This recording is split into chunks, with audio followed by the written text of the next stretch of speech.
I found it by accident, a small tube of lubricant jammed under the passenger seat of my wife's car. I just stared at it for a while, listening to the rain tapping on the garage roof. My hand froze in the shadows. It wasn't ours, not something we used, not something we needed. My pulse didn't race, my chest didn't tighten. I just knew. Quietly, I slid it back where it had been, only this time, I swapped it out with something else. Industrial glue. My own silent experiment. Not for her, but for me.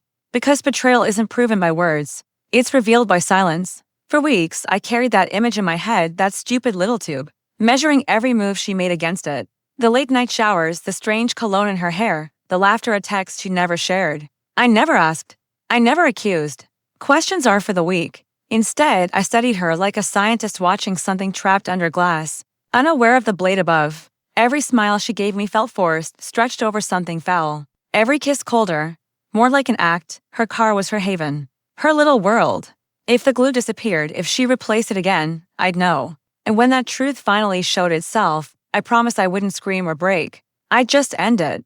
2 weeks later, the glue was gone. She said she was working late. I checked her phone instead. The location didn't show her office, it pointed across town, in a quiet neighborhood I'd never seen. One night, I drove there, parked in the dark, and watched her shadow moving through a stranger's window. Her movements weren't shy or unsure. They were practiced, familiar. I didn't knock. I didn't confront her.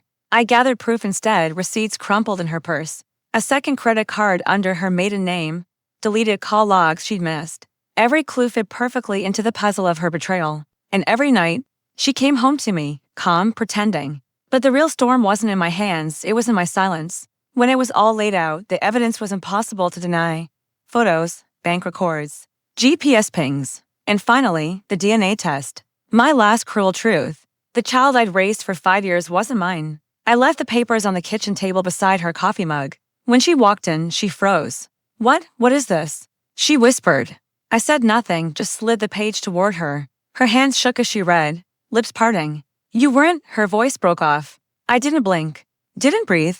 Silence said more than fury ever could. Then I laid out the rest, the receipts, the photos, the second card, one by one like weapons. Her tears came fast, excuses faster, but both collapsed under the weight of the truth. You don't understand, she choked out. I tilted my head, almost smiled. No, I said, my first words all night. You don't, her face shattered. She reached for me, desperate, but I stepped back. Rejection cuts deeper than any knife and silence wounds more than any scream. I left her there, surrounded by the wreckage she built herself. The house is quiet now. She's gone, though her calls still light up my phone. I never answer.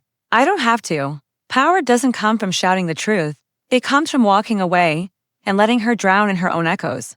The child, no.